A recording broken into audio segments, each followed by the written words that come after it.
Hi there, boys and girls. So today for Charlotte's Web, chapters 7 and 8, you will need the following materials: a pen or pencil to write with, your Charlotte's Web packet, and of course your Charlotte's Web book. Today we're doing 7 and 8 because they're super short chapters, so we're going to get down to just reading the both of them in one time, okay?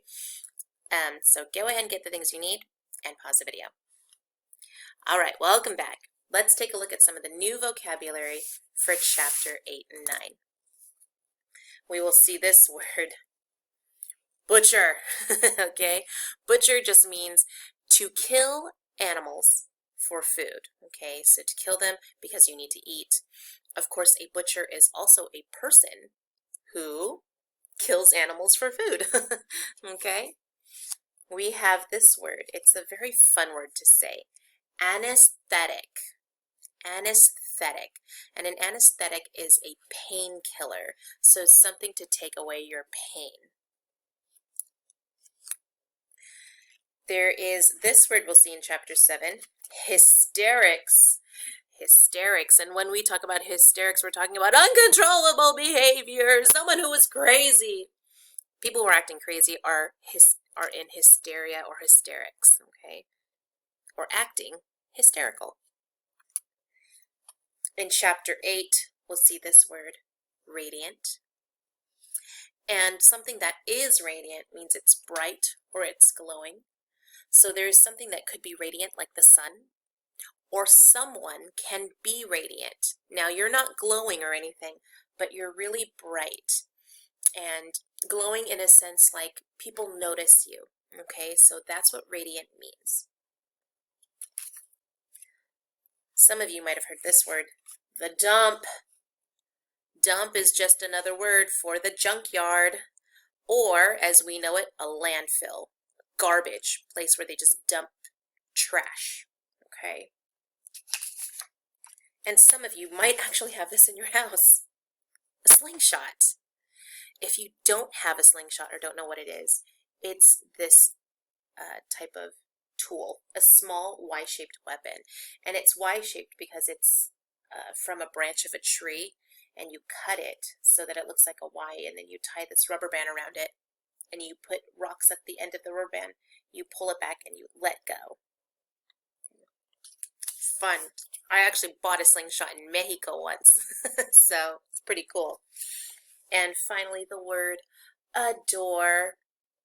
To adore means to like something very much.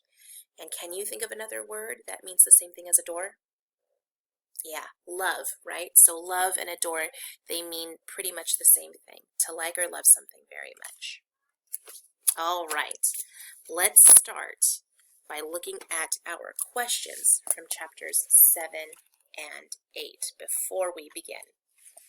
Chapter 7. Oh, and by the way, I finished my coloring of Fern and all the animals. There's Templeton walking away with that dud egg, right? Ugh.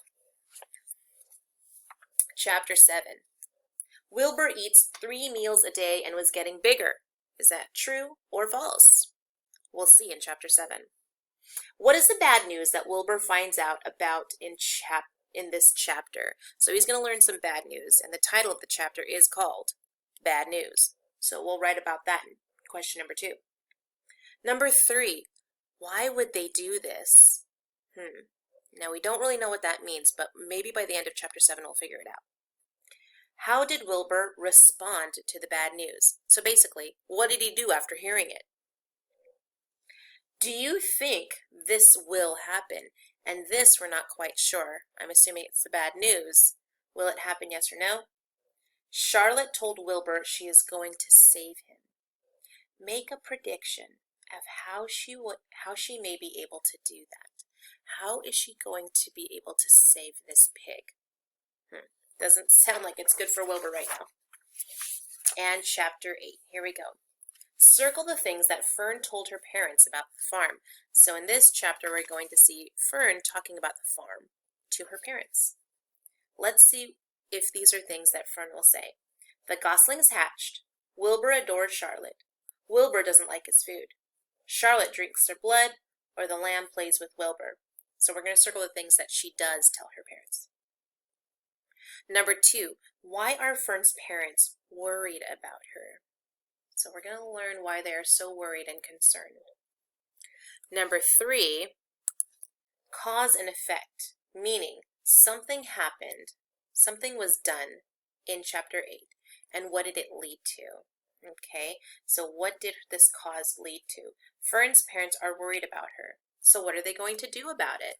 All right, let's see what they're going to do about it in this chapter. And let's open up to chapter 7, Bad News, on page 48. Here we go. Bad news. Wilbur liked Charlotte better and better each day. Her campaign against insects seemed sensible and useful. Hardly anybody around the farm had a good word to say for a fly. Flies spent their time pestering others. That means they bothered other people. The cows hated them. The horses detested them. The sheep loathed them. And loathe means to hate as well.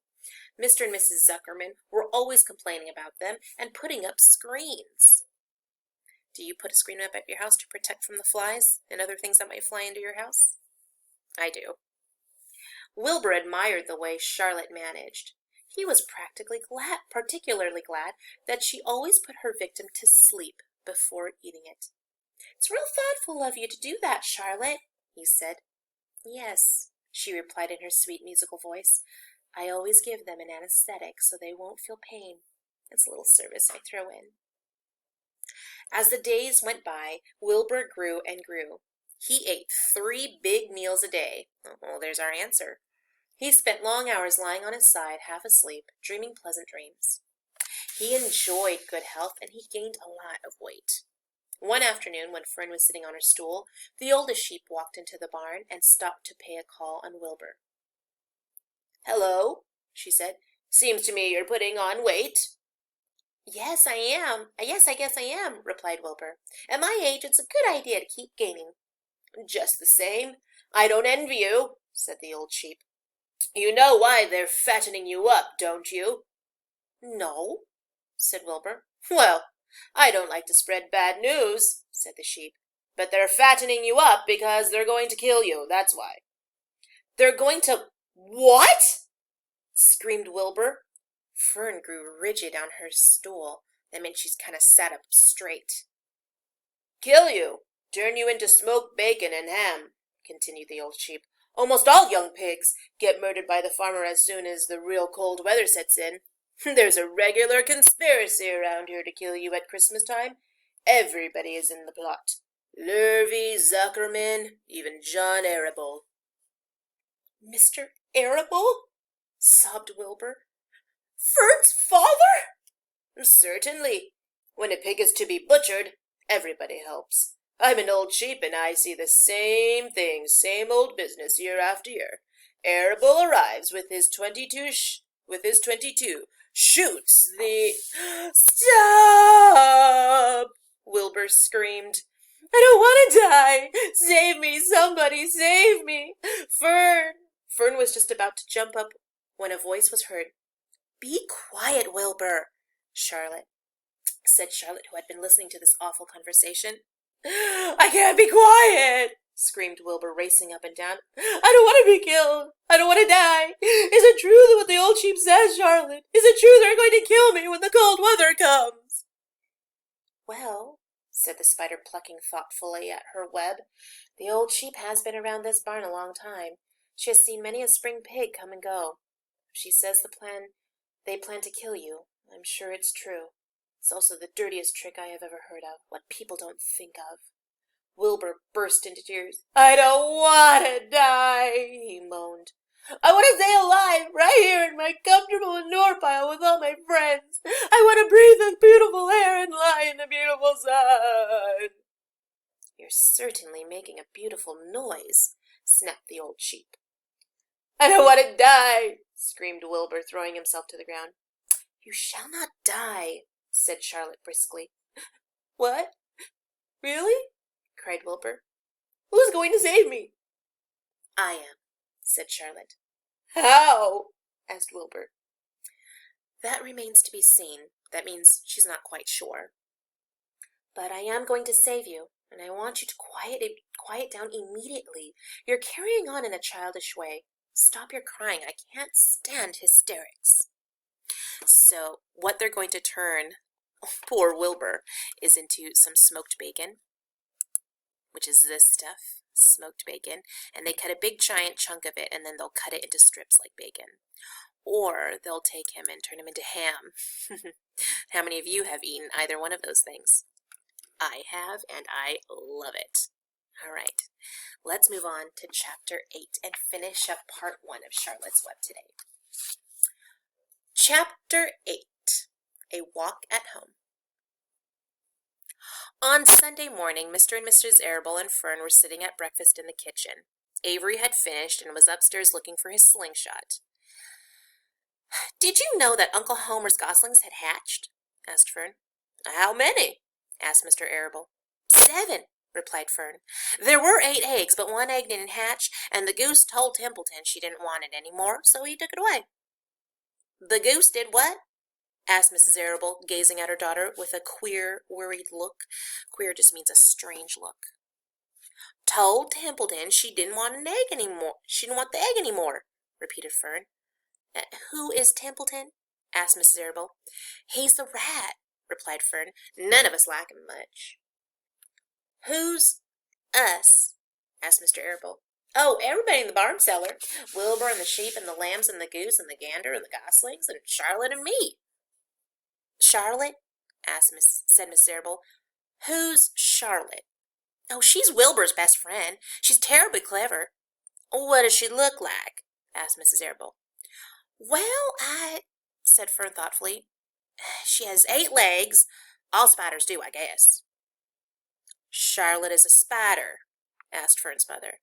Fern nodded. "A big gray one. She has a web across the top of Wilbur's doorway. She catches flies and sucks their blood. Wilbur adores her."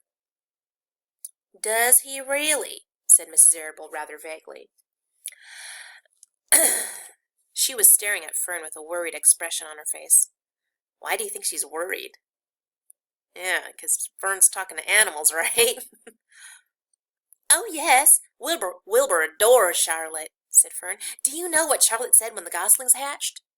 "I haven't the faintest idea," said Mr. Arable. "Tell us." "Well, when the first gosling stuck its little head out from under the goose, I was sitting on my stool in the corner and Charlotte was on her web. She made a speech. She said, 'I am sure that every one of us here in the barn cellar will be gratified to learn that after 4 weeks of unremitting effort and patience on the part of the goose, she now has something to show for it.' Don't you think that was a pleasant thing for her to say?" "Yes, I do," said Mrs. Arable.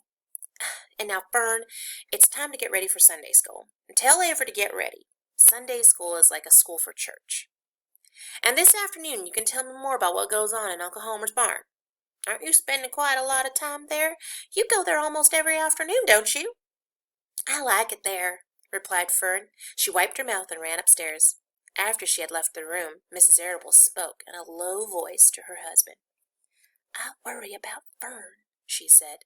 "Did you hear the way she rambled on about the animals, pretending that they talked?" Mr. Arable chuckled. It means he laughed. "Maybe they do," he said. "I've sometimes wondered. At any rate, don't worry about Fern. She's just got a lively imagination. Kids think they hear all sorts of things." "Just the same, I do worry about her," replied Mrs. Arable. "I think I shall ask Dr. Dorian about her the next time I see him. He loves Fern almost as much as we do, and I want him to know how queerly she is acting about that pig and everything. I don't think it's normal. You know perfectly well animals don't talk." Mr. Arable grinned. "Maybe our ears aren't as sharp as Fern's," he said. That means maybe they're just not listening close enough. What do you think? All right, boys and girls, I'll see you in part 2 of today's Charlotte's Web.